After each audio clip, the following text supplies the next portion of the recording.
যদি তুমি জাহান্নামী হও, যদি তুমি পাপী হও রে, তোমার কপাল পড়ে যাবে, ওই কষ্টের শুরু হবে শেষ নাই। বলে হুজুর কেমন?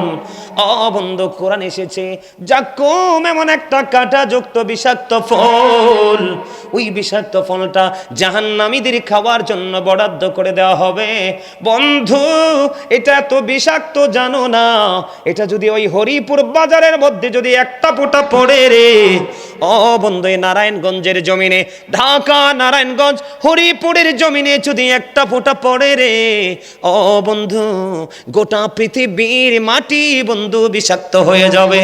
কিয়ামত পর্যন্ত এই পৃথিবীতে কোনো শস্য জন্ম হবে না। এই বিষাক্ত জাক্কুম জাহান্নামীদের খাবার রে, বন্ধু, খাইতে হবে। তুমি সেদিন কি করবা? আল্লাহ বলেছেন এই বিষাক্ত ফল খাইতে হবা, চিৎকার করবা, কান্নাকাটি করবা, কেউ তোমার কান্না শুনবে না, কেউ তোমার ডাক বন্ধ শুনবে না।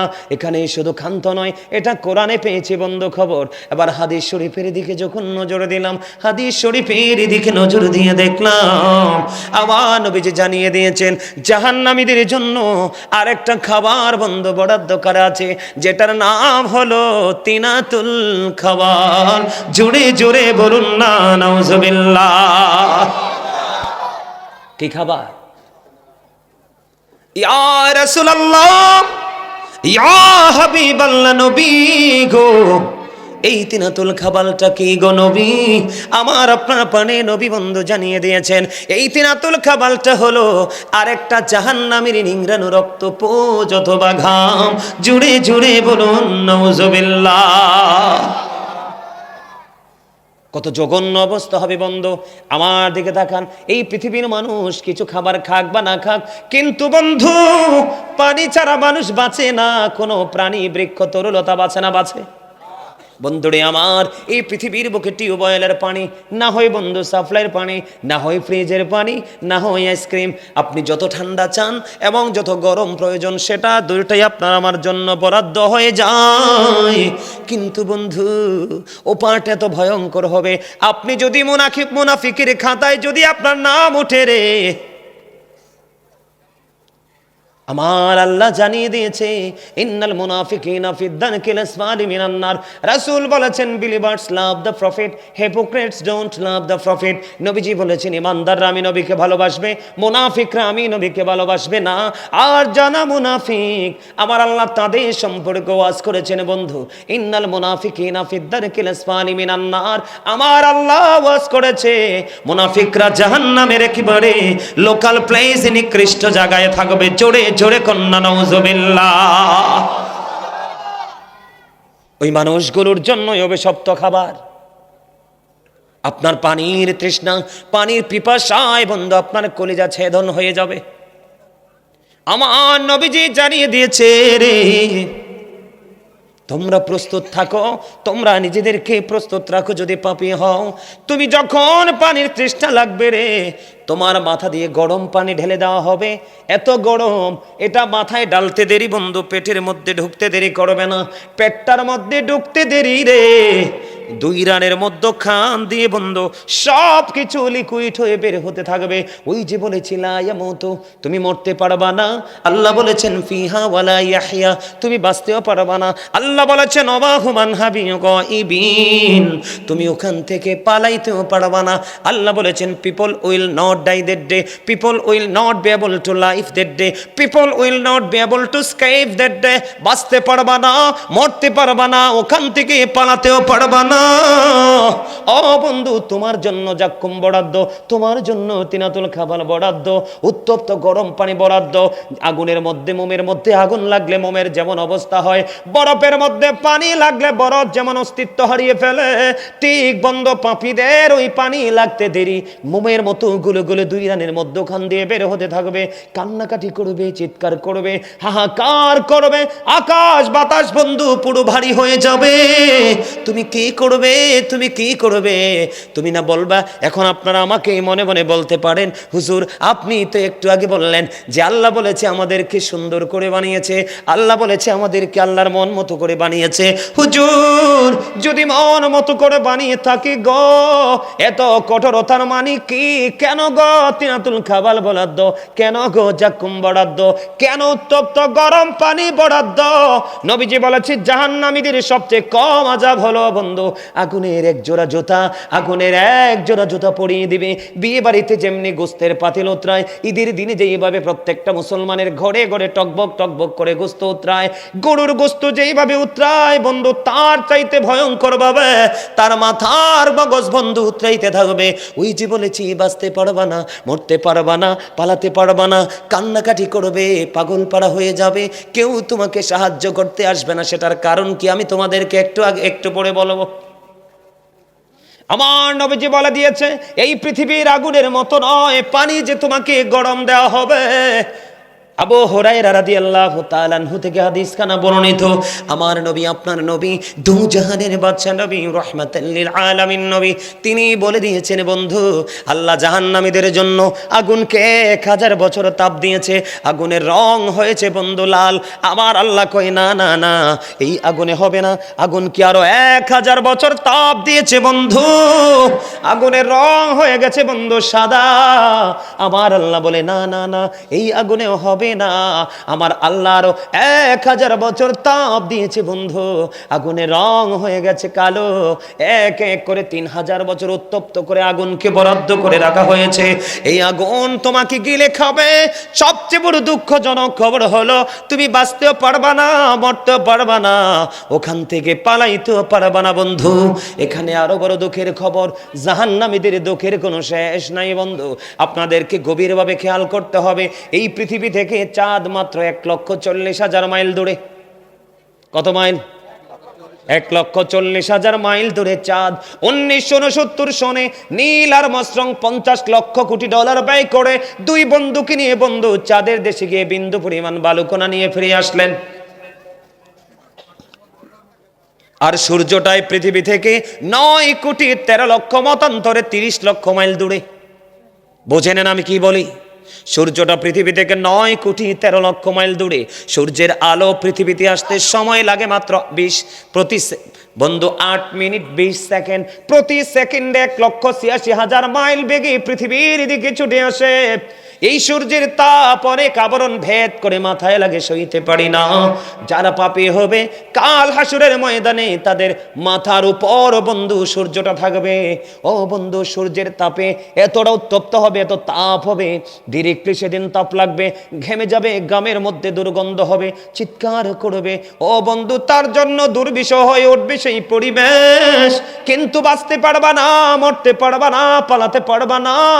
কিন্তু আজকের এই নারায়ণগঞ্জ, ঢাকা নারায়ণগঞ্জ, হরিপুরের মানুষ, বিশেষ করে যুবক, আমি তোমাদের কাছকে আশ্বস্ত করে যাই, আমার নবীজির 2টা হাদিস, তোমরা যৌবনকালে যদি সারা জীবন পাপ করেছো, কিন্তু আজকে আমার আলোচনার পরে তোমার অন্তরে ভয় ঢুকেছে। কি ঢুকেছে?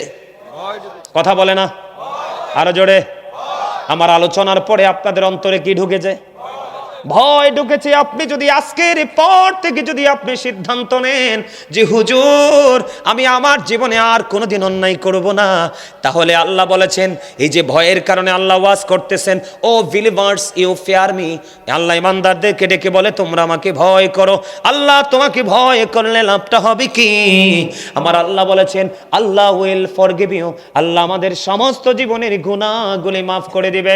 এটা শুধু আমি ইংলিশে বলিনি, আমার আল্লাহ কোরআনে বলেছেন আল্লাযীনা আমানু, যারা ঈমান এনেছে, ওয়া কানু ইয়াত্তাকুন, এবং তাকওয়া অবলম্বন করেছে, লাহুমুল বুশরা, তাদের জন্য সুসংবাদ, ফিল হায়াতিদ দুনিয়া, দুনিয়ার জীবনে, ও ফিল আখিরা, এবং পরকালের জীবনে।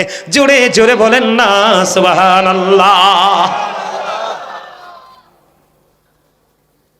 ওয়াজকে এটা করব নাকি পাল্টাই ফেলবো? হ্যাঁ, ওয়াজকে এটা ভালো লাগে আপনাদের কাছে? ভাল লাগে? সত্যি করে কইছেন? সবার কাছে? কার কার কাছে ভালো লাগে? সোজা করে 2 হাত তুলে দেখান।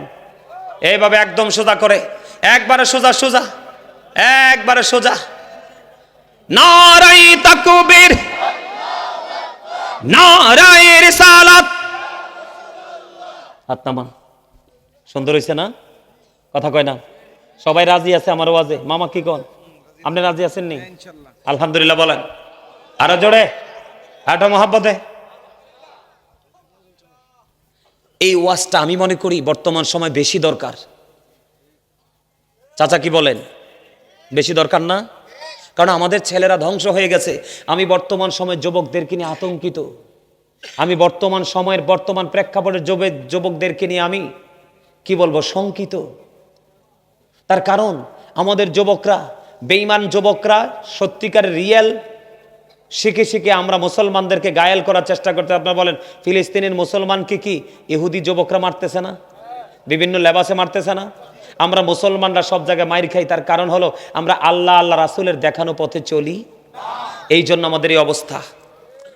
আমি কি বলেছি এদিক তাকান, আমি বানাইয়া কথা বলার অভ্যাস নেই, আপনারা ভালো করে জানেন। আল্লাহ কি বলেছেন? আল্লাহ বলেছেন যারা ঈমান এনেছে, ঈমান আনার পরে যার অন্তরে ভয়, যার অন্তরটাকে আল্লাহর ভয়ে কি করতে পেরেছে, কম্পন সৃষ্টি করতে পেরেছে, আল্লাহ বলেছেন তুমি আর টেনশন করো না, তোমার জন্য সুসংবাদ। লাহুমুল বুশরা ফিল হায়াতিদ দুনিয়া ফিল আখিরা, তোমার জন্য সুসংবাদ দুনিয়ার জীবন এবং। আমি বলতেছিলাম হরিপুরের আমার যুবক বন্ধু, হৃদয় উজাড় করে তোমরা শোনো, কারণ তোমরা আছো বন্ধু পাপের শহরে। আমার কথা কয় না? আপনারা পাপের শহরে আছেন না? ঢাকার শহর না, বাংলাদেশের প্রত্যেকটা সিটি হলো পাপের নগরী। কারণ শহরে যেই পরিমাণ অন্যায় অপরাধ পাপ হয়, গ্রামে এই পরিমাণ পাপ হয় না। ঠিক কিনা বলেন? আরো জোরে বলেন। এই জন্য আমার নবীজি বলেছেন তোমার দিন এবং দুনিয়ার কাজ না থাকলে ঘর থেকে বের হইও না। নবী গো কেন বের হব না? আমার নবীজি বলছেন দিন এবং দুনিয়ার কোনো প্রয়োজন না থাকলে তুমি ঘর থেকে বের হইও না।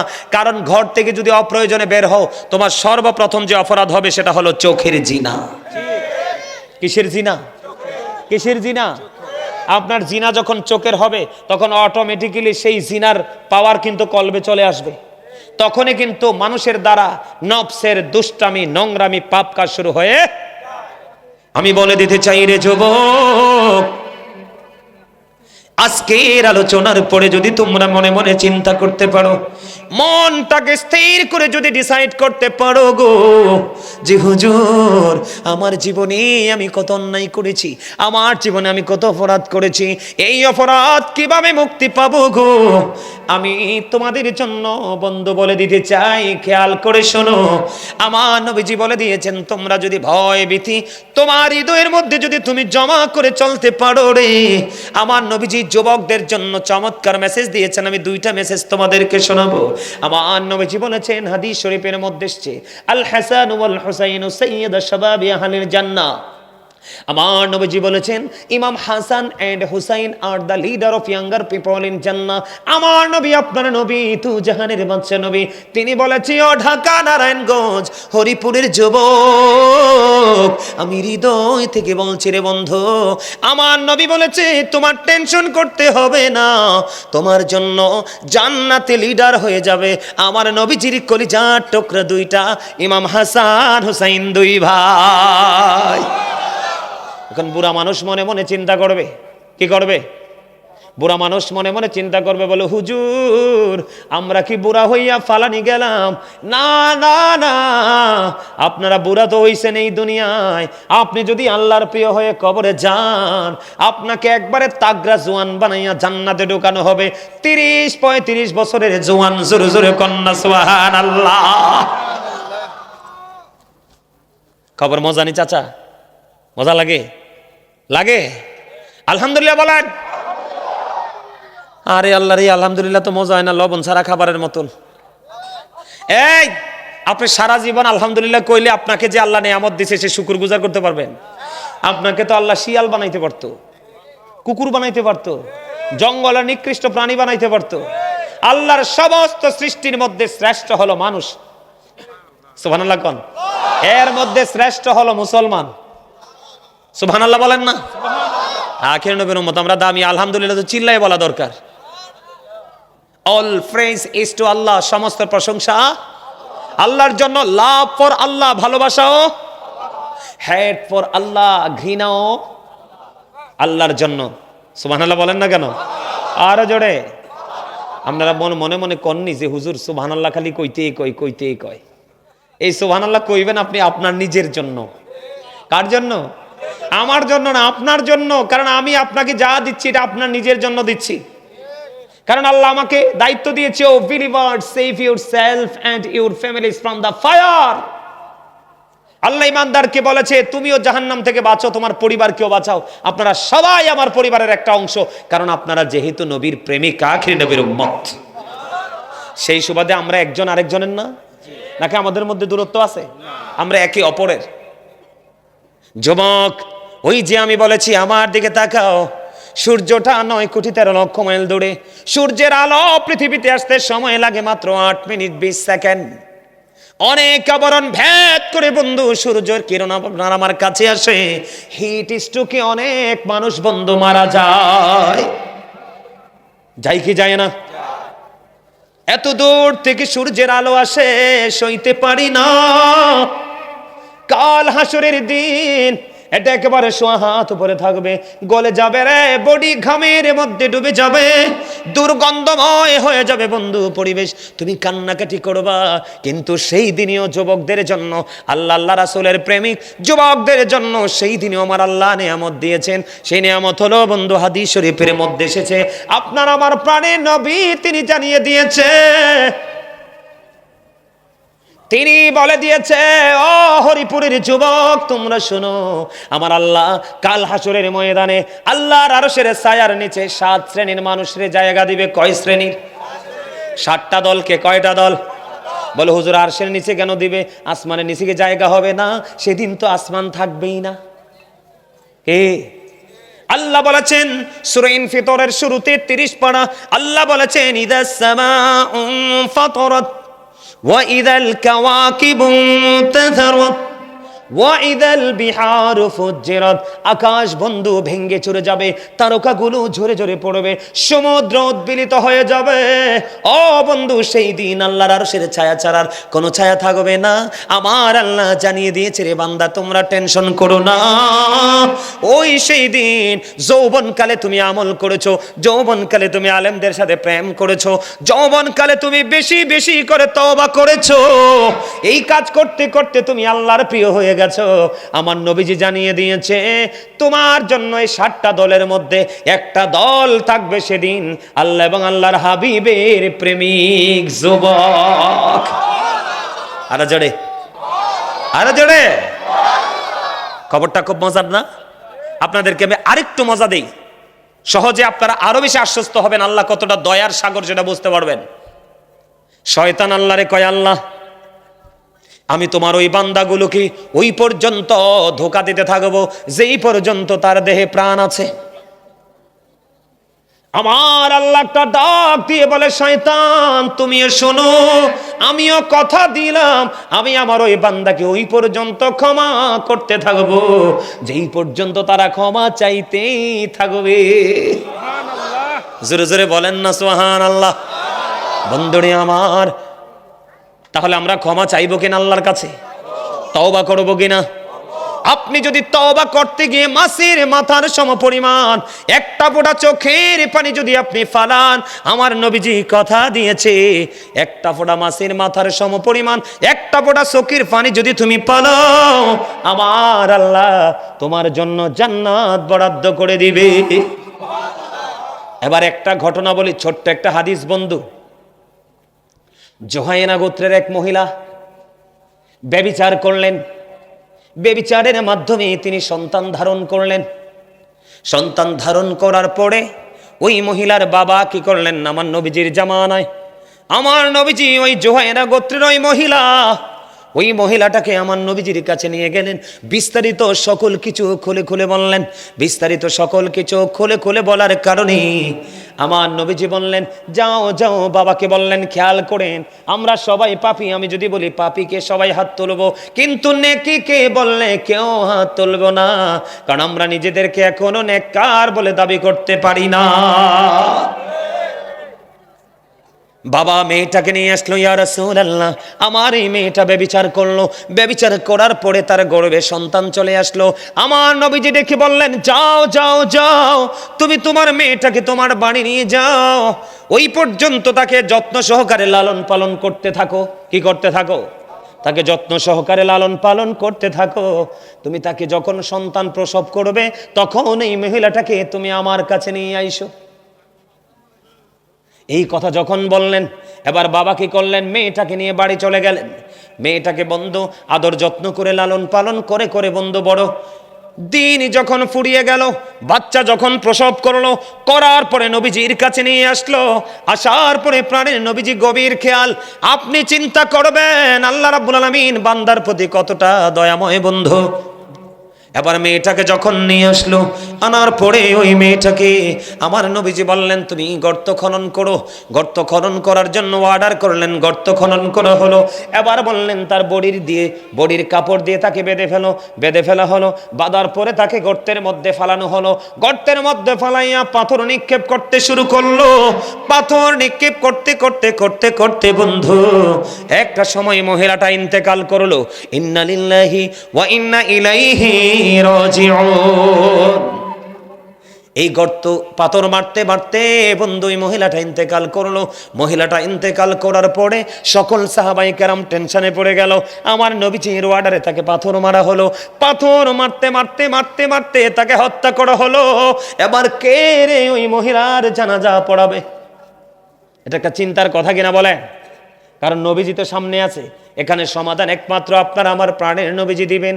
বন্ধুরে আমার, সবাই টেনশন করতে করতে আমার নবী সেটার অবসান ঘটিয়ে দিলেন। অবসানটা হলো এমন, ও বন্ধু আপনার আমার প্রাণের নবী এবার ওই মহিলার জানাজা পড়ায় দিলেন। জোরে জোরে কন্যা সুবহানাল্লাহ। কি করে দিলেন? এই মহিলাটার জানাজা পড়িয়ে দিলেন। ওই মহিলাটার যখন জানাজা পড়িয়ে দিল, জানাজা পড়িয়ে দেওয়ার পরে কেউ সাহস করে না আমার নবীকে প্রশ্ন করতে, কিন্তু হযরতে ওমর একটা ডাক দিয়ে বললেন, ইয়া রাসূলুল্লাহ, ইয়া হাবিবাল্লাহ, নবী গো, ও প্রাণের নবী, আপনি তো বললেন তাকে পাথর মারার জন্য। পাথর মারতে মারতে মারতে মারতে তাকে হত্যা করা হলো। ইয়া রাসূলুল্লাহ, এখন আমি দেখতে পাইলাম আপনি নবী তাকে জানাজা পড়িয়ে দিয়েছেন। ইয়া রাসূলুল্লাহ, ইয়া হাবিবাল্লাহ, নবী গো, এটা কেমন করে সম্ভব? এবার আমার নবীজি একটা ডাক দিয়ে বললেন, তোমরা তো জানো না এই মহিলাটা এমন তওবা করেছে যে তওবাটা মদিনার জঘন্য 70 জন পাপীকে যদি ভাগ করে দেওয়া হয়, ওই একটা মহিলার তওবা 70 জন পাপীর ক্ষমার জন্য যথেষ্ট হয়ে যাবে। আপনারা বলেন ওই মহিলার জানাজা আমার নবী পড়াতে পারে কি পারে না? তাহলে ব্যভিচার করে সন্তান ধারণ করলো। আমার নবীজি বললেন আল্লাহ রাব্বুল আলামিন তাকে কবুল করে নিয়েছে। এমন তওবা করেছে, মদিনার 70 জন পাপীকে যদি একটা মহিলার তওবা ভাগ করে দেওয়া হয় তাহলে সকলের কি গুনাহ মাফের জন্য যথেষ্ট হয়ে যাবে। তাহলে তওবায় আমাদের দাম বাড়াবে না কমাবে? আরো জোরে বলেন, আরো জোরে।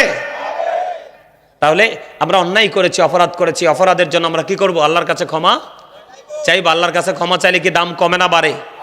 আরো জোরে বলেন, আরো জোরে।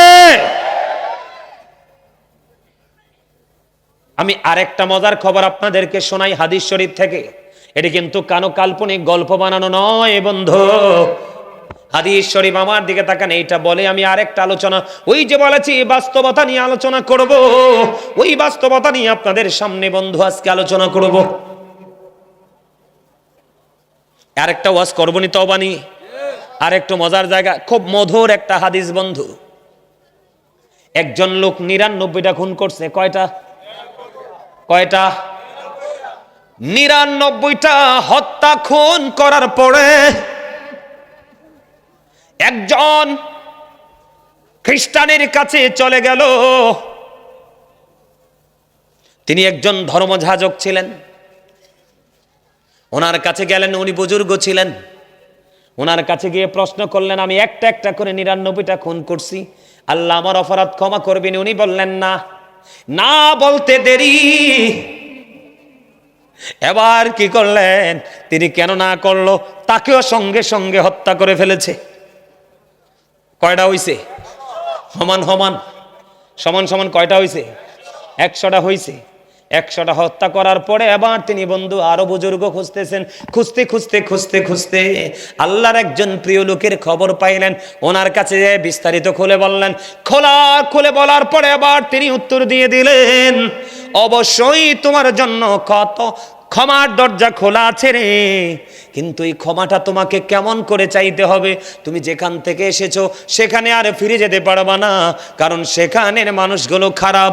আমি এমন একটা জায়গার ঠিকানা তোমাদেরকে দিব, এমন একটা জায়গার ঠিকানা আমি তোমাদেরকে দিব, ওই ঠিকানা মোতাবেক তুমি চলে যাবে, তাদের সাথে থাকবে, আল্লাহর গোলামি করবে, আল্লাহ রাব্বুল আলামিন তোমার তওবা কবুল করবে, তোমাকে ক্ষমা করে দিবে। জোরে জোরে বলুন না সুবহানাল্লাহ। এবার তিনি কি করলেন? ওই বুজুর্গ লোকের কথা শুনে তিনি হাঁটতে হাঁটতে বন্ধু যেখান থেকে এসেছেন ওই রাস্তা অতিক্রম করে তিনি উল্টা দিকে যেই দিকে দেখিয়ে দিলেন সেই দিকে তিনি চলতে শুরু করলেন। যেতে শুরু করলেন বন্ধুরে আমার, যাইতে যাইতে যাইতে যাইতে রাস্তার মধ্যে বন্ধু 2 দল ফেরেশতা তাকে এসে ঘেরাও করে ফেললো। কয় দল ফেরেশতা? এক দল হলো জান্নাতি, আরেক দল হলো জাহান্নামী। এক দল বলতেছে, জাহান্নামী দল বলতেছে তার প্রাণ পাখি, কারণ তার মৃত্যুর সময় হয়ে গেছে ওই জায়গায়। এক দল বলতেছে তোমাকে আমরা তোমার প্রাণ পাখি কেড়ে নিব। এখন জান্নাতীরা বলতেছে না না না, তার প্রাণ পাখি হরণ করতে দিব না। কে করতে দিব না? আমরা জান্নাতীরা নিয়ে যাব। 2 পক্ষের মধ্যে 2 গ্রুপের মধ্যে বন্ধু তর্ক বিতর্ক চলতেছে। তর্ক বিতর্ক চলতে চলতে চলতে চলতে শেষ পর্যন্ত আল্লাহ রাব্বুল আলামিনের পক্ষ থেকে ফয়সালা দানকারী হিসাবে আরেকজন ফেরেশতা আসলো। এসে এবার ওই ফেরেশতারা বন্ধু 2 গ্রুপের মধ্যে সমাধান করার জন্য একজন আসলো। আসার পরে তিনি বললেন আমি একটা ফয়সালা করব, তোমরা 2 দল মিলে যেই দিকের রাস্তাটা বন্ধু বেশি হবে কম হবে ওই দিকে তারা তার প্রাণ পাখিটা নিয়ে যাবে। এবার বন্ধু রাস্তা মাপা শুরু হলো, কতটুকু রাস্তা এসেছে আর জান্নাতি ক্ষমা পাওয়ার জন্য, জান্নাতীদের সাথে মিলিত হওয়ার জন্য কতটুকু রাস্তা বাকি আছে। যখন মাপা হলো, মাপা হওয়ার পরে মাপার পরে চাইয়া দেখলেন যেই দেশের উদ্দেশ্যে রওনা হয়েছে মাত্র আধা হাত বন্ধু বেশি গেছে। কত হাত? আধা হাত, মানে জান্নাতীদের দিকে একটু বেশি চলে গেছে। তার মানে এই দিকের জায়গা কম, যেই দিক থেকে আসছে সেই দিকের জায়গা বেশি। তার ওনার ফয়সালাটা ছিল যেই দিকের জায়গা কম হবে ওই দিকের ফেরেশতা তার প্রাণ পাখিটা কবজ করবে। এবার বন্ধু কি করলেন? ওনার কথা অনুযায়ী, বিচার অনুযায়ী এবার যখন দেখলেন আধা হাত পরিমাণ ওই জান্নাতীর দিকে বন্ধু এগিয়ে গেছে, আমার আল্লাহর ফয়সালা অনুযায়ী ওই ফেরেশতার ফয়সালা হলো তার প্রাণ পাখি নিবে জান্নাতীরা। জোরে জোরে কন্যা সুবহানাল্লাহ। তখন সে কি করছে? 100টা খুন করেছে। আমি আপনাদেরকে জাস্ট বুঝাচ্ছি কি করতেছি, যে পাপের পরিমাণটা 100টা খুন করার পরে যদি সে জান্নাতীদের সাথে মিলিত হওয়ার উদ্দেশ্যে রওনা দিয়া আধা হাত বেশি চলে যাওয়ার কারণে যদি জান্নাতি ফেরেশতারা তার প্রাণ পাখি নিতে পারে, তাহলে আপনি আমি তো আল্লাহর প্রিয় হাবিব, হাবিবুল্লাহর প্রিয় উম্মত, তাহলে আমরা আরো বেশি ক্ষমা পাওয়ার অধিকার আমাদের আছে। ঠিক কিনা বলেন? আরো জোরে বলেন না, আরো জোরে বলেন। আমার কথা কি আপনারা বুঝতে পারছেন? ওই ওয়াজটা করছি মা বোনদের জন্য, কোন জন্য? ওই হাদিসটা বলেছি সে ব্যভিচার করেছে, তারপরেও আল্লাহ রাব্বুল আলামিন তাকে কি করেছে? ক্ষমা করে দিয়েছে। তাহলে আমরা তো অত জঘন্য পাপ করি নাই, তাহলে আমরা ক্ষমা পাবো এই প্রত্যাশা আমাদের আছে না নাই? আরো জোরে বলেন আছে না নাই? 100% আছে, আছে না? ওই যেটা আমি বলতেছিলাম বন্ধু, আপনাদেরকে ক্ষমার জায়গাটা একটুখানি পরিচয় করিয়ে দিলাম, আপনারা একটুখানি বুঝে নিবেন। ও বন্ধু আমার দিকে আপনারা তাকান। আমি বলেছিলাম জাহান্নামীদের জন্য কত ধরনের বন্ধু অপরাধ, কত ধরনের সাজা। বন্ধুরি আমার, ফুলচেরাতের পোলটা 30,000 বছরের রাস্তা হবে। কত হাজার? 30,000 বছরের রাস্তা হবে। চুলের চাইতে চিকন হবে, হীরার চাইতেও ধার হবে। উপরের দিক থেকে আগুন জ্বলন্ত, নিচের দিক দিয়ে আগুন উদিত। ও বন্দে ফুলচেরাতের পোল যদি তুমি পার হতে না পারো, নিচে জাহান্নাম, তোমাকে জাহান্নামে চলে যেতে হবে। জোরে জোরে কন্যা নাউজুবিল্লাহ। আপনার জন্য আরো ভয়ঙ্কর খবর বন্ধু, পাপীদের জন্য প্রত্যেকের কবর থেকে ওই হাসরের ময়দান কম পক্ষে 50,000 বছরের রাস্তা হবে। কেমন করে বন্ধু তুমি যাবে? যদি তুমি মুমিন হও, আল্লাহ রাসূলের প্রেমিক হও। এই যে এটা মেরাজের চাঁদ, কিসের চাঁদ? আগামী 27 তারিখে মেরাজ উদযাপন করব আমরা, ঠিক কিনা বলেন? মেরাজের গুরুত্ব আছে না নাই আমাদের কাছে? আরো জোরে বলেন। আমরা মেরাজ করব কি করব না? আপনারা করবেন না মেরাজ? মেরাজের রাত্রিতে উদযাপন করবেন না? আওয়াজ এত ছোট কেন? আপনাদের এখানে হয় না মেরাজ উদযাপন হয় না? আরে মিয়া, মুসা নবী আল্লাহরে দেখতে চাইলো, আল্লাহ ডাইরেক্ট নিষেধ করে দিছে। মুসা কয় রব্বি ইয়ারনি, আল্লাহ কয় লাংতারানি। আর আপনার আমার নবী এমন একজন নবী, নবীজি চায় নাই, কিন্তু আল্লাহ নিজে দাওয়াত দিয়ে কোরআন শরীফে 15 পারা সূরা বনী ইসরাইলের 1 নম্বর আয়াতটা পড়ে দেখবেন। আল্লাহ যে আল্লাহর হাবিবকে দাওয়াত করে নিচে 4-5 বরকতময় করে দিয়েছে। কেন? আল্লাহ কয় আমি আমার হাবিবকে যেন আমার নিদর্শনগুলো দেখাতে পারি। সুবহানাল্লাহ বলেন, আরো জোরে বলেন। বন্ধুরে আমার, আপনি যদি মুমিন হন, আপনি যদি আল্লাহওয়ালা হন, আপনি যদি আল্লাহর প্রিয় বুজুর্গ বান্দা হন, তাহলে বন্ধু আপনার জন্য হাসরের ময়দানে যাওয়ার জন্য 50,000 বছর রাস্তা পার হওয়ার জন্য আপনার জন্য জান্নাতি বাহন বরাদ্দ থাকবে। আর যদি পাপী হন, আপনাকে ওই 50,000 বছর রাস্তা হেঁটে হেঁটে যেতে হবে। তাহলে পাপীদের, মোট কথা হলো পাপীদের কোনো উপায় নেই। আমরা পাপী হয়ে কবরে যেতে চাই না, আমরা কি করতে চাই? জান্নাতি হয়ে কবরে যেতে চাই, আল্লাহর প্রিয় হয়ে কবরে যেতে চাই। এখন আসেন, এত সাজা কেন? ওই যে আমি বলেছি, আল্লাহ তো বলেছে আমাদেরকে সুন্দর করে বানাইছে, আল্লাহ তো বলেছে আমাদেরকে আল্লাহর মন মতো করে বানাইছে, কিন্তু এত কঠোর সাজার কারণ কি? এত কঠোর সাজা দিবেন কেন? এটার কারণ হলো, আমার দিকে তাকান, আল্লাহ বলেছেন সূরা ইউনূসের 44 নম্বর আয়াতে আল্লাহ বলেছেন, ইন্নাল্লাহা লা ইয়াযলিমুন নাসা শাইআ ওয়ালাকিন্নান নাসা আনফুসাহুম ইয়াযলিমুন। আল্লাহ বলেছেন আল্লাহর বান্দার উপর জুলুম করে না, অত্যাচার করে না, বান্দা নিজেই নিজের উপর বন্ধু অত্যাচার করে।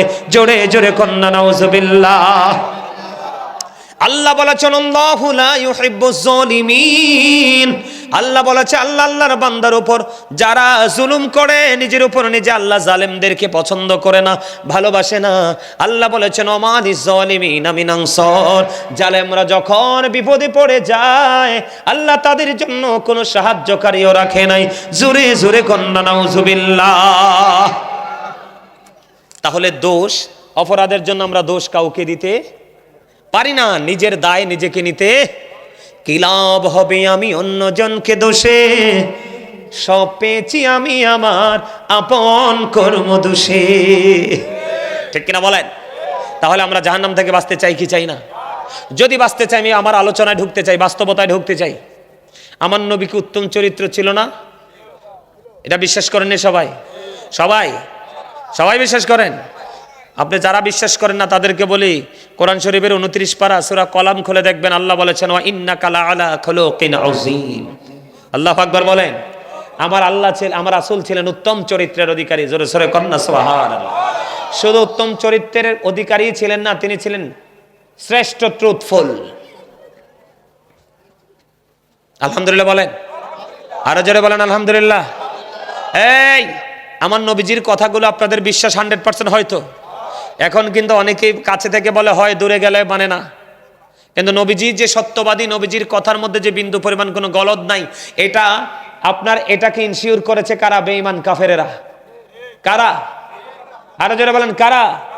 ইহুদিরা বলেছেন হি ওয়াজ ভেরি ট্রুথফুল। নবী ছিলেন শ্রেষ্ঠ সত্যবাদী। আওয়াজ তুলে বলেন সুবহানাল্লাহ। আরো যারা বলেন না সুবহানাল্লাহ। বন্ধুরে আমার, আবার দিকে তাকান। এই যে বাস্তবতাটা তুমি আজকের স্টেজ দিয়ে শুরু করি, আমরা যখন ওয়াজে যাই, ওয়াজ করি, জুম্মার দিনে যখন বন্ধু ইমাম সাহেব, খতিব সাহেব যখন জুম্মার বয়ান করে, আপনারা দেখবেন অনেকেই বন্ধু অমনোযোগী হয়। মনোযোগটা থাকে না, আছে না নাই? মনোযোগ থাকে না। এই মনোযোগ না থাকার কারণে, বন্ধু, এই মনোযোগটা না থাকার কারণে মানুষের দুনিয়ার কাজও ভালো হয় না, আল্লাহর গোলামিও ভালো হয় না। মানে গোলামিটাও সঠিকভাবে করা হয় না, দিন দুনিয়ার কাজটাও ভালোভাবে করা হয় না। বন্ধুরে আমার দিকে খেয়াল করেন, আমার নবী, আপনার নবী, দো জাহানের বাদশা নবী রাহমাতাল লিল আলামিনের কাছে একদিন এক ইহুদি আসলেন দিন সম্পর্কে শিক্ষা নেওয়ার জন্য। ওই ইহুদি আসলেন ওট নিয়ে যখন ওই ইহুদি আসলো, আসার পরে নবীজির দরবারে বসলেন। নবীজি আবার বয়ান দিচ্ছেন। বন্ধুরে আমার, কথা বলে না, কথা বলো কেন? এটা কি কথা বলার জায়গা? হ্যাঁ, টুপি কই তোমার? টুপি কই? ওই যে দেখছেন, ওই যে বলছি না, হ্যাঁ বাইতে তো থুই আসবো, দোষ তো ওদের না, ওদের দোষ না, তো দোষ তো বাবা মার। কার দোষ? আর জোরে বলেন। বাবা মার দোষ, কারণ বাবা মা তার সন্তানের দায়িত্ব যত্ন সহকারে পালন করে। কিন্তু every parent should take care their children very carefully.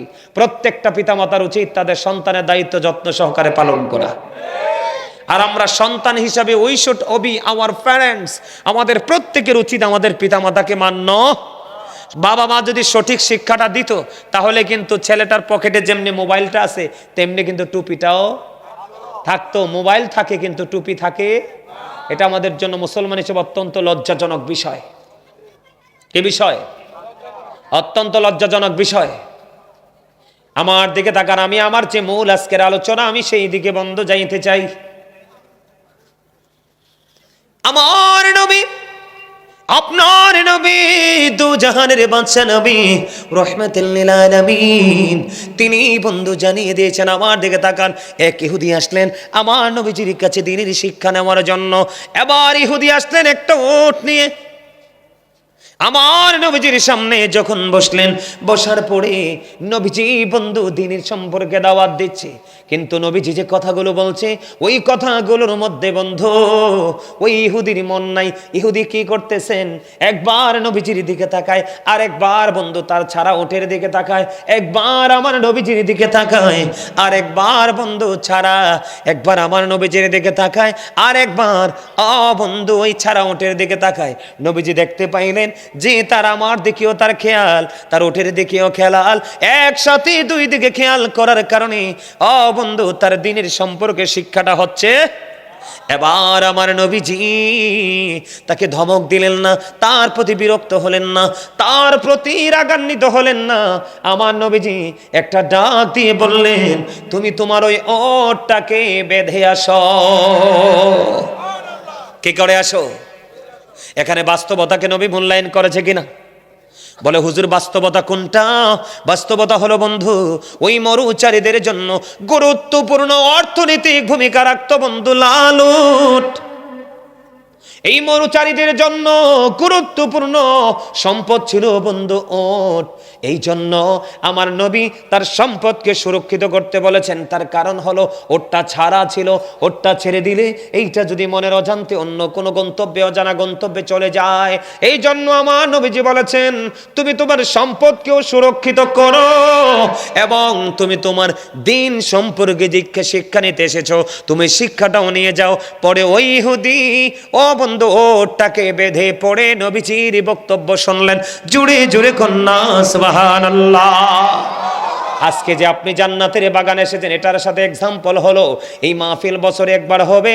আপনাকে যেই সম্পদ, আপনাকে যেই কাজ, আপনাকে যেই চিন্তা আজকের মনোযোগ থেকে দূরে রাখবে, আপনি একজন মুমিন হিসাবে আমার রাসূলের শিক্ষা অনুযায়ী আপনার উচিত হলো বন্ধু আপনার কি করা? যেই টেনশনটা আপনাকে এই জায়গা থেকে দূরে রাখবে, ওই টেনশনটাকে মিটিয়ে তারপরে এসে বসা। তার মানে আপনি আমলকে আমলের মতো করেন, ওই আপনার যে টেনশন, আপনাকে যে জিনিসটা বিচলিত করে, ওইটাকে আপনি ফ্রি করে দিয়ে আসেন। জোরে জোরে কোন সুবহানাল্লাহ। আরো জোরে বলেন না সুবহানাল্লাহ। বন্ধুরে আমার দিকে তাকান, বাস্তবতাকে আমার নবী কেমন করে মূল্যায়ন করেছে। আমাদের দেশে দেখবেন কিছু মানুষ আছে শুধু বন্ধু নামাজ নিয়ে, শুধু কোরআন তেলাওয়াত নিয়ে, শুধু সফর নিয়ে ব্যস্ত থাকে। তার স্ত্রী আছে, সন্তান আছে, মা বাবা আছে, কারোর কোনো গুরুত্ব রাখে না। আছে না নাই? কথা বলেন না। এটার নাম ইসলাম না? এটার নাম কি না? এটার নাম ইসলাম না। বন্ধু নবীজির একজন গোলাম, নবীজির একজন প্রিয় গোলাম, যার নাম হলো আব্দুল্লাহ। কি নবীজির আল্লাহর প্রিয় হাবিব, হাবিবুল্লাহর একজন প্রিয়, তার নাম হলো আব্দুল্লাহ। আমি যে বলেছি আপনি বাস্তবতাকে মূল্যায়ন করতে হবে এবং আপনি আপনার পরকালের বাজারও করতে হবে। আব্দুল্লাহর বিয়ে হলো 3 দিন হয়ে গেল। কয়দিন? আব্দুল্লাহর বিয়ে হলো 3 দিন হয়ে গেল বন্ধু। আব্দুল্লাহর বিয়ে হলো 3 দিন হয়ে গেল। 3 দিন পরে আব্দুল্লাহর বাবা আসলেন নতুন যে নববধূ, বধূর কাছে জানার জন্য। আমাদের দেশে, আমাদের বাংলাদেশে অনেকে নতুন বউয়ের খবর নেয় না শ্বশুরে, নেয় কি নেয় না? অনেক সময় শ্বশুর বউটা যদি ভালো হয়, ভদ্র হয়, অল টাইম বন্ধু পুত্রবধূর খবর রাখে, খেয়াল রাখে। আমাদের ইসলাম কত সুন্দর, নবীজি আমাদেরকে কেমন করে শিখিয়েছেন। আব্দুল্লাহর বিয়ে হলো 3 দিন হয়ে গেল। 3 দিন পরে আব্দুল্লাহর বাবা ওই বউকে প্রশ্ন করলো, বৌমা তুমি বলো আমার ছেলে তোমার সাথে কেমন আচরণ করছে। এবার ওই বউ নববধূ একটা ডাক দিয়ে বললেন, আজকে 3 দিন হয়ে গেল আপনার ছেলে ইবাদত নিয়ে ব্যস্ত, আমল নিয়ে ব্যস্ত, সে আল্লাহর গোলামি নিয়ে ব্যস্ত আছে। এই কথা বলার পরে ওই আব্দুল্লাহর বাবা একটা সেকেন্ড দেরি করলেন না। কেন দেরি করলেন না? ছেলে শুধু আমল করে আমল নিয়ে ব্যস্ত আছে। আজকে 3 দিন হয়ে গেল, আমি এখনো পর্যন্ত আমার স্বামীর চেহারাটা আমি কাছে থেকে দেখিনি।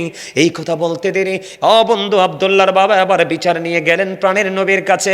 ইয়া রাসূলুল্লাহ, ইয়া হাবিবাল্লাহ, নবী গো, আব্দুল্লাহ এক এক করে 3 দিন পার হয়ে গেল, নতুন বউ ঘরে রেখে এসেছে, মসজিদ থেকে বাড়ি যায় না, মসজিদে শুধু আমলরত অবস্থায় আছে, ইবাদতরত অবস্থায় আছে। এই কথা শুনতে দেরি এবার প্রাণের নবী আব্দুল্লাহকে ডাকলেন। আব্দুল্লাহকে ডেকে বললেন, আব্দুল্লাহ তুমি শুনো, তুমি শুধু নামাজ পড়লেই চলবে না, মসজিদে পড়ে থাকলে চলবে না। তুমি শুধু নামাজ দিয়ে মসজিদে পড়ে থেকে আল্লাহর দিদার পাবে না, কারণ তোমার বিবির হক তোমার কাছে আছে। তোমার বিবির হক তোমাকে আদায় করতে হবে। জোরে জোরে বলুন না সুবহানাল্লাহ। মজা লাগলো না খবরটা? কথা বলেন না কেন? খবরটা মজার কিনা? মনে রাখেন, বিবিকে সময় না দিলে কিন্তু বিবি আপনার কাছে একবারে টাকা পয়সা সোনা গয়না দিয়ে যদি একবারে আপনি ওনাকে ভরেও দেন, তারপরেও কিন্তু বিবি কি করবে না। যদি আপনি বিবিকে সময় না দেন, বিবি আপনার সংসারে থাকবে। তাহলে এখানে বাস্তবতা কি হলো? বিয়ে করেছেন, বউকেও সময় দিতে হবে, বউয়ের চাহিদাও মিটাইতে হবে, তারপরে হবেন আপনি আমলদার আল্লাহওয়ালা। আপনি একটা করেছেন, আরেকটা ছেড়েছেন, আপনি বাস্তবতাকে কুরবানি করে দিয়েছেন। এই আমল দিয়ে আল্লাহ রাব্বুল আলামিনের দিদার পাবেন। তাহলে এইভাবে যদি কোনো ছেলে চলে নবীজির কথা অনুযায়ী, বিবিকে বিবির মতো করে সময় দেয়, আল্লাহর গোলামি আল্লাহর গোলামির মতো করে করে, তাহলে ওই ছেলের জীবনে কোনো বিপদ আসবে? চলার পথে কোনো ত্রুটি হবে?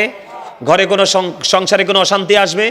কিন্তু এখন আমাদের ঘরে ঘরে অশান্তি। তার কারণ আমরা বাস্তবতা কোনটা, বাস্তব কোনটা, এই মুহূর্তে আপনাদের জন্য বাস্তবতা কোনটা? যে মাহফিলটা প্রতিদিন হবে না, আজকে রাত্রে হয়েছে, আগামীকালকে হবে, আজকে শেষ, কিন্তু আবার 1 বছর পরে ঘুরে আসলে আমরা বাইচা থাকলে মাহফিলে অন্য নতুন কোন আলোচক আসবে, শুনবো। কিন্তু বাস্তব কথা হলো আজকে যেহেতু কাছে পেয়েছি, আজকে আমরা শুনবো, আজকে 1 বছরের জন্য এখান থেকে হেদায়াত যেই আলোচনা হবে সেটার উপর ভিত্তি করে আমল করব। এটা কি বাস্তবতা না? কথা বলেন না কেন? এটাই তো বাস্তব। নবীজি বাস্তবতাকেও যথেষ্ট মূল্যায়ন করেছে। তাহলে আপনি যদি আপনার বিবির সাথে উত্তম ব্যবহার করতে পারেন, তাহলে আপনার সংসারে শান্তিময় হয়ে যাবে। জোরে জোরে বলেন ঠিক না বেঠিক? আরো জোরে বলেন ঠিক না বেঠিক? আর একটু মহাব্বতে বলুন ঠিক না বেঠিক? এবার আসেন বন্ধু আমার দিকে একটু নজর দেন। আমাদের মধ্যে অনেকে আছে না, খেয়াল করেন, আমাদের মধ্যে অনেকে আছে, একজন কিন্তু 5 ওয়াক্ত নামাজি। কে? একজন কিন্তু 5 ওয়াক্ত নামাজি আল্লাহওয়ালা বুজুর্গ।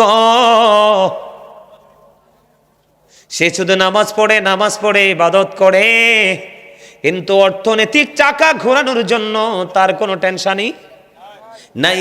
আমাদের মধ্যে এমন কিছু আছে না? আমাদের আপনারা বলেন, বাস্তব কথা হলো আপনি অর্থ ছাড়া জীবন চালাতে পারবেন? এখন অর্থের জন্য কি আপনাকে চাকরি করতে হবে না? হবে কি হবে না? বন্ধু আমার দিকে তাকান, সাআদ বিন মুআজ রাদিয়াল্লাহু তাআলা আনহু, এগুলো খেয়াল করেন, শিখে নিয়ে যান। সাআদ বিন মুআজ রাদিয়াল্লাহু তাআলা আনহু তিনি প্রতিদিন এশারের নামাজ পড়তেন আমার নবীজির পিছনে জামাতে। সুবহানাল্লাহ বলেন না? প্রত্যেক দিন এশারের সালাত আদায় করতেন। আপনার আমার প্রাণের নবীর পিছনে বন্ধু জামাতে এশারের নামাজ শেষ করার পরে এবার বন্ধু চলে যাইতেন ইনি ওনার গন্তব্যে, ওনার গোত্রে গিয়ে অসংখ্য মুসল্লিদের ইমাম হয়ে যাইতেন। তার মানে নবীজির কাছে আসলে মুসল্লি, ওনার গন্তব্যে গেলে তিনি কি হয়ে যাইতেন? ইমাম হয়ে যেতেন।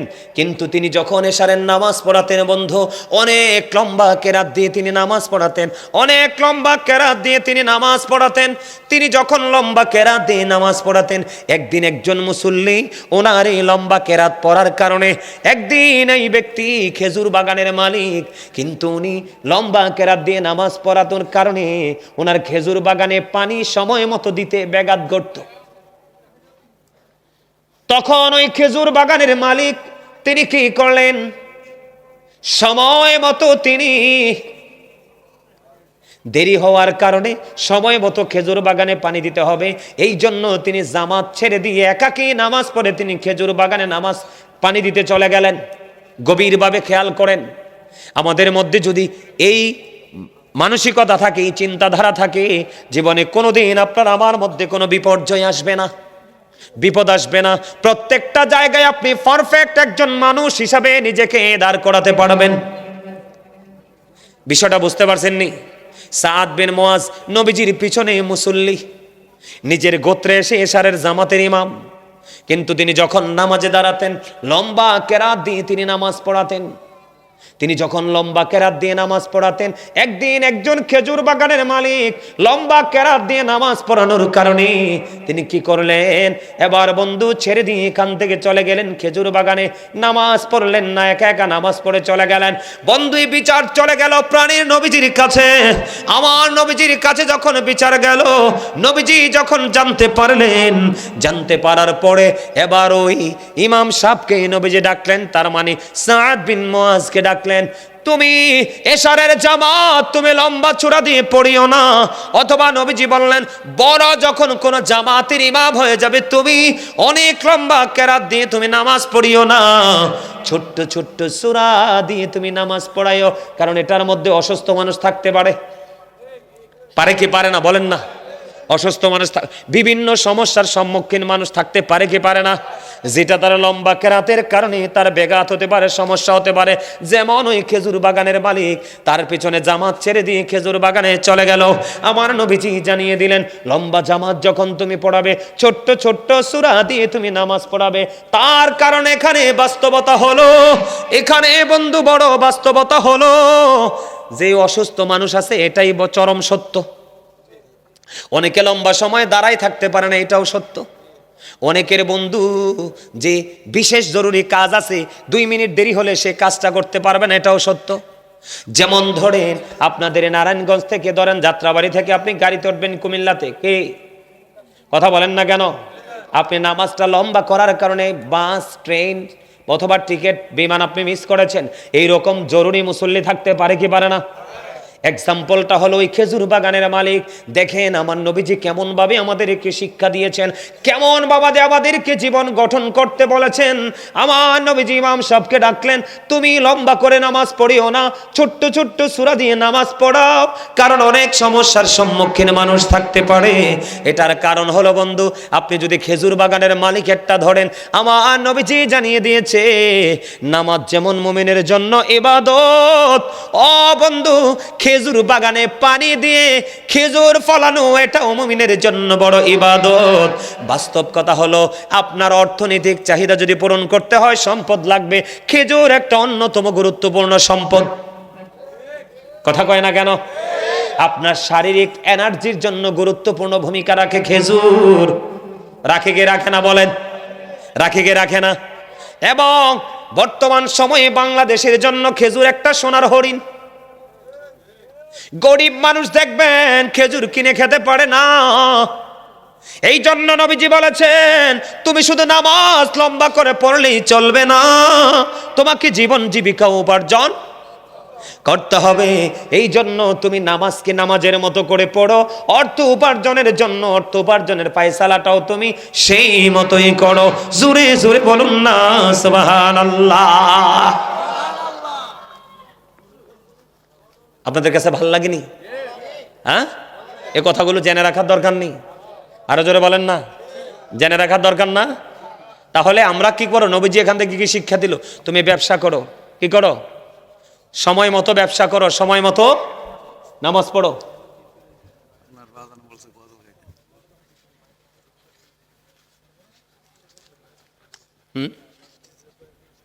সুবহানাল্লাহ বলেন। আর একটু আমার বাজানের অনুরোধ হচ্ছে গজল গাওয়া। কি গাওয়া? হ্যাঁ, আপনারা কি আমার সাথে গজল গাইবেন? কিন্তু আমি গজল গাইবো, শর্ত একটা আছে আপনাদেরকে। এশকের গজল, এশকের গজল। কিন্তু আপনাদের কাজ করতে হবে। আপনাদের কাজটা কি জানেননি? যার যার হাতে মোবাইল আছে নি, আমার ওই চাস্তো বাইটার মতো সবার মোবাইল বের করেন। আমার বাজান কই? আয়েন, এটা মজার জায়গা, আইয়ে পারেন। মামা কই? মামা খারাপ লাগছে মনে হয়, এনে বসেন। আপনার মোবাইল দেখো, এ মোবাইল বের করতে হইব। এই সবার মোবাইল বের করতে হইব, সবার স্টেজও আপনারটাও। এই আমি রেডি করেন, সবাই মোবাইল রেডি করেন। আমি কই কি কেমনে রেডি করবেন? মোবাইলের ফ্ল্যাশ লাইটটা জ্বালাবেন। কি করবেন? যার নাই সে হাত তুলে নাড়াবে এভাবে।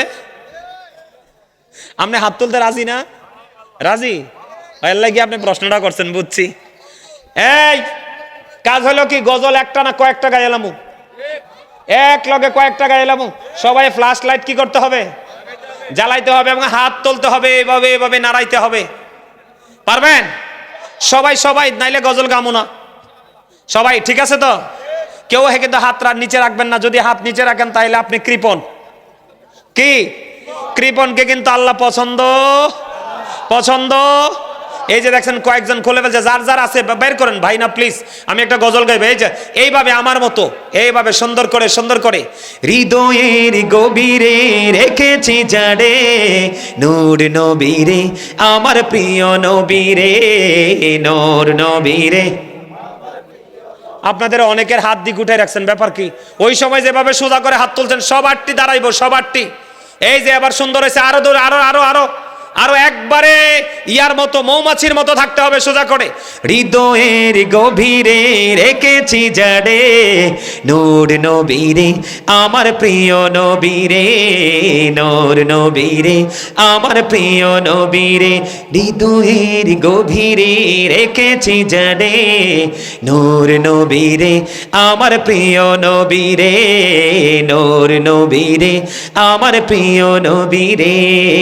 অন্যায় অনাচারে ভরা ছিল জগৎ, ভরা ছিল।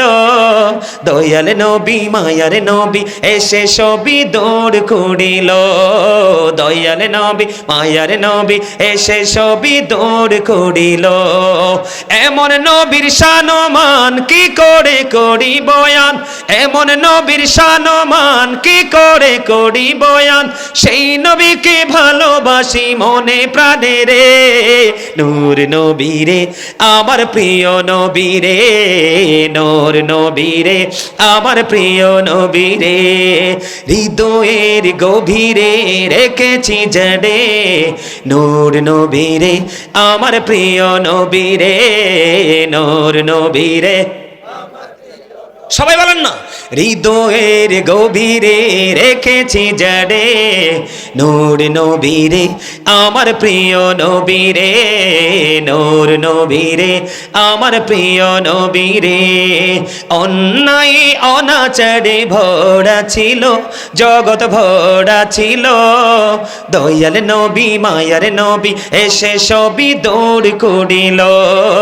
দয়াল নবী মায়ার নবী এসে সবই দৌড় করিল। এমন নবীর শানমান কি করে করি বয়ান, এমন নবীর শানমান কি করে করি বয়ান। সেই নবীকে ভালোবাসি মনে প্রাণে রে, নূর নবীরে, আমার প্রিয় নবীরে, নূর নবীরে, আমার প্রিয় নবীরে। মারহাবা বলেন। মজা হইছে না? সব এটা গাইবো পরে, সব ঠিক আছে, আপনাদেরকে একবার যে বলছিলাম না যে কে কে ওয়াজের পক্ষে আছেন হাত তোলেন, আপনারা সবাই কিন্তু হাতগুলো এইভাবে উঠাইছিলেন, অপূর্ব সুন্দর লাগছিল। একটা গজল গাইবো, আপনারা লাড়তে না পারেন সবার হাতগুলো সোজা করে দাঁড় করাবেন, পারবেন? পারবেন? আমি এইভাবে এই যে উনি যেভাবে হাতটা তুলছে আমার এটার মতো অপূর্ব সুন্দর লাগবে। যখন মিডিয়াতে আসবে তখন আপনারা বুঝবেন যে